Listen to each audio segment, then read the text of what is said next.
Bonjour chers partenaires, nous avons pensé vous préparer une vidéo pour vous faire un récapitulatif d'où en est le projet Mobile Aîné.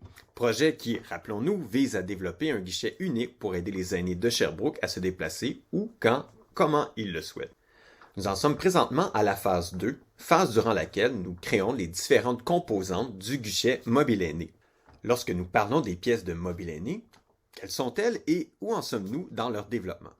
Alors tout d'abord, tout part d'un besoin de déplacement de la part d'une personne aînée. Mobile Aîné prend donc la forme d'une application web accessible sur un ordinateur, une tablette ou un téléphone intelligent. Un protocole téléphonique sera également offert pour les organisations qui offriront le service téléphonique. L'application comprend une zone pour se créer un profil utilisateur.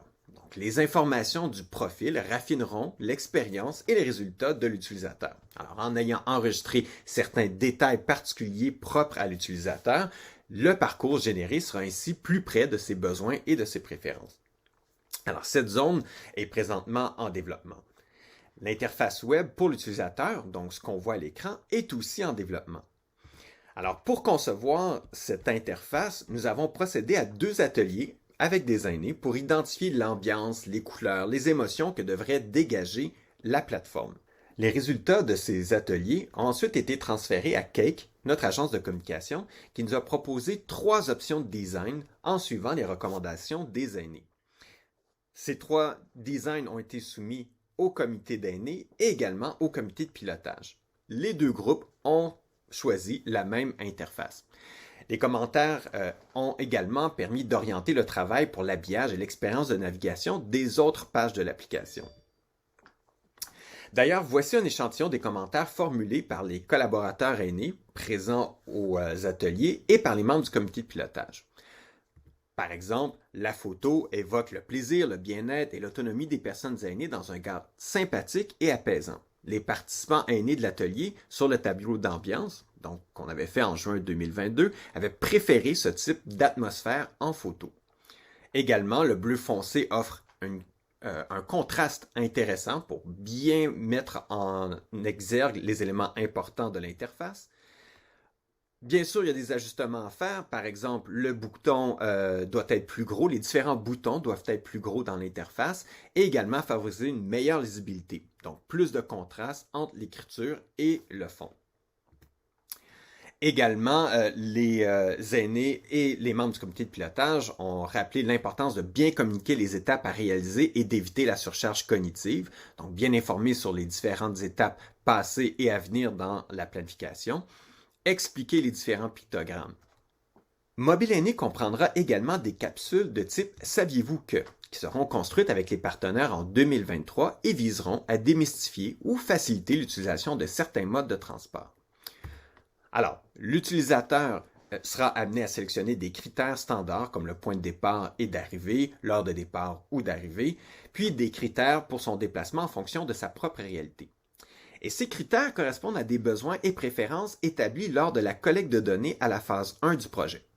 Par exemple, le besoin d'éviter les côtes à la marche ou d'être accompagné à destination. C'est donc là que Mobile Aîné se différencie d'autres applications de planification de transport. Ces critères seront ensuite pris en compte à travers les algorithmes pour déterminer les chemins. Ce sont des formules mathématiques complexes pour identifier les parcours à proposer en fonction des données disponibles. Elles sont développées en ce moment, ces algorithmes, par une étudiante au doctorat en sciences informatiques. Pour vous donner une idée du travail, le développement de l'algorithme pour le calcul des pentes en fonction de l'effort physique pour une personne aînée a pris presque 4 mois à développer. Ces algorithmes sont donc prêts en 2023. Les algorithmes vont chercher les données issues de bases de données connectées, par exemple celles de la Société de transport de Sherbrooke, de la ville de Sherbrooke et d'autres bases de données cartographiques. Les calculs donnent à la fin des options de trajet à la marche, en autobus et possiblement en vélo électrique. Les ponts technologiques via les bases de données sont déjà programmés, reste juste à les connecter aux algorithmes. Si le mode de transport qui correspond le mieux aux critères de la personne est l'accompagnement transport, le taxi ou le transport adapté, l'utilisateur sera redirigé vers les services en ligne ou téléphoniques. Mais malheureusement, aucun pont technologique n'est possible pour l'instant avec ces modes de transport.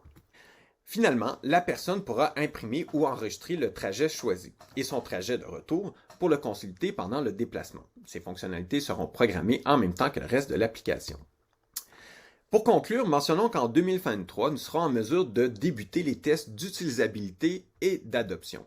En d'autres termes, est-ce que les utilisateurs peuvent facilement utiliser MobileAny? Est-ce qu'ils sentent que ce guichet les aidera assez dans leur planification de déplacement pour continuer à l'utiliser dans l'avenir? Alors, nous poursuivons également nos démarches débutées en début décembre avec les instances municipales de la ville de Sherbrooke pour permettre à la population aînée de Sherbrooke de bénéficier des résultats de recherche issus de MobileAny. Alors sur ce, nous vous souhaitons de joyeuses fêtes et une excellente année 2023.